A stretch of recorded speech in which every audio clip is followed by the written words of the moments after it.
అందరికీ welcome to our channel. ఈరోజు వీడియోలో మనకు రెయినీ సీజన్ అయితే స్టార్ట్ అయిపోయింది కదా. కరివేపాకు అయితే చాలా ఫ్రెష్గా దొరుకుతుంది. ఈ దొరికిన టైంలో మనం యూజ్ చేసుకోవాలండి. ఇది కరివేపాకులో అయితే చాలా హెల్త్ బెనిఫిట్స్ ఉంటాయి. ఇది మనం రోజు తినే ఫుడ్లో కరివేపాకు వేస్తే అది మనం బయట పారేస్తాం కదా, దీనివల్ల మనకు కావాల్సిన న్యూట్రిషన్స్ అయితే అందవు. సో ఇప్పుడైతే మనం కరివేపాకు పొడి చేసుకొని రోజు 2 ముద్దలు తినడం వల్ల చాలా హెల్త్ బెనిఫిట్స్ అయితే ఉంటాయి. ఇది కరివేపాకులో ఐరన్ అండ్ ఫోలిక్ యాసిడ్ అనేది అధికంగా ఉండడం వల్ల మనకు రక్తహీనత ఉన్న వాళ్ళు ఇది రోజు 2 ముద్దలు అన్నంలో ఫస్ట్ 4 ముద్దలు తినేటప్పుడు భోజనం చేసే సమయంలో ఫస్ట్ ఇది వేసుకొని కరివేపాకు పొడి వేసుకొని 4 ముద్దలు తినడం వల్ల మనకైతే బ్లడ్ అనేది ఇంక్రీజ్ అవుతుంది. అండ్ ప్రెగ్నెన్సీ ఉమెన్స్ వాళ్ళకి, షుగర్ పేషెంట్స్కి, బీపీ పేషెంట్స్కి అందరూ యూజ్ చేయొచ్చు. అండ్ 5 సంవత్సరాలు దాటిన వారు పిల్లల నుండి పెద్దవారి వరకు చక్కగా యూజ్ చేసుకోవచ్చు, తినొచ్చండి ఈ కరివేపాకు పొడి. దీంట్లో చాలా రకాల విటమిన్స్ ఉంటాయి. దీంట్లో ఫైబర్ కంటెంట్ కూడా అధికంగా ఉండడం వల్ల బరువు తగ్గాలనుకునే వరకు ఈజీగా తగ్గొచ్చు. అండ్ తెల్ల జుట్టుతో బాధపడే వాళ్ళు ఇప్పుడే స్టార్ట్ అవుతుంది అన్నప్పుడు ఈ కరివేపాకు పొడిని కంపల్సరీ రెగ్యులర్గా యూజ్ చేయండి. మనకు స్టార్టింగ్ తెల్ల జుట్టు అనేది రాకుండా ఉంటుంది, ఆగిపోతుంది అక్కడికే. సో కంపల్సరీ ట్రై చేయండి, తెల్ల జుట్టు రాకుండా ఉంటుంది.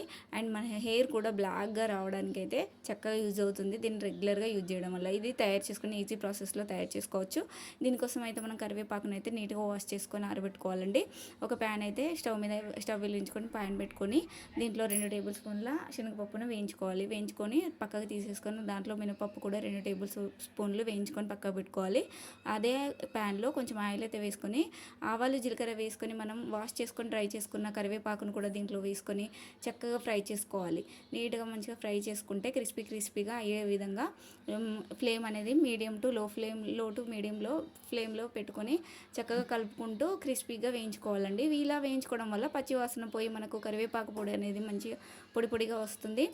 ఇలా వేయించుకున్న తర్వాత వీడియోలో చూపిస్తున్నట్టుగా క్రంచీగా రావాలి. ఇలా వచ్చిన తర్వాత మనకు అదే కడాయిలో కొంచెం మెంతులు కూడా యాడ్ చేసుకోవాలండి. ఒక స్పూన్ మెంతులు కూడా వేసుకొని ఫ్రై చేసుకోవాలి.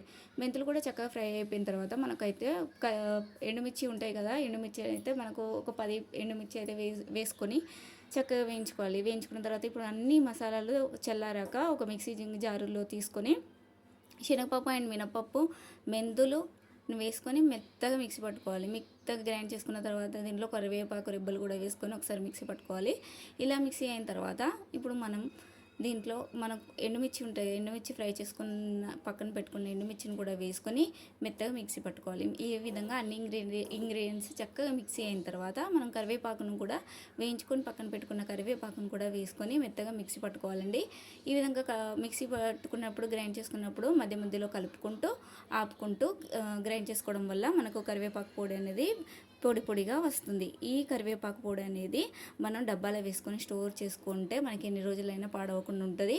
ఇది ఇడ్లీలో అండ్ దోశలో కూడా వాడుకోవచ్చు. అండ్ మనం రోజు తినే భోజనంలో 4 ముద్దలు తింటే చాలా హెల్తీ అండి. కంపల్సరీ ట్రై చేయండి. ఈ వీడియో కనుక నచ్చినట్లయితే లైక్, షేర్, కామెంట్ చేయండి. ఇలాంటి హెల్తీ అండ్ టేస్టీ రెసిపీస్ కోసం మన ఛానల్ని సబ్స్క్రైబ్ చేసుకోండి. Thanks for watching.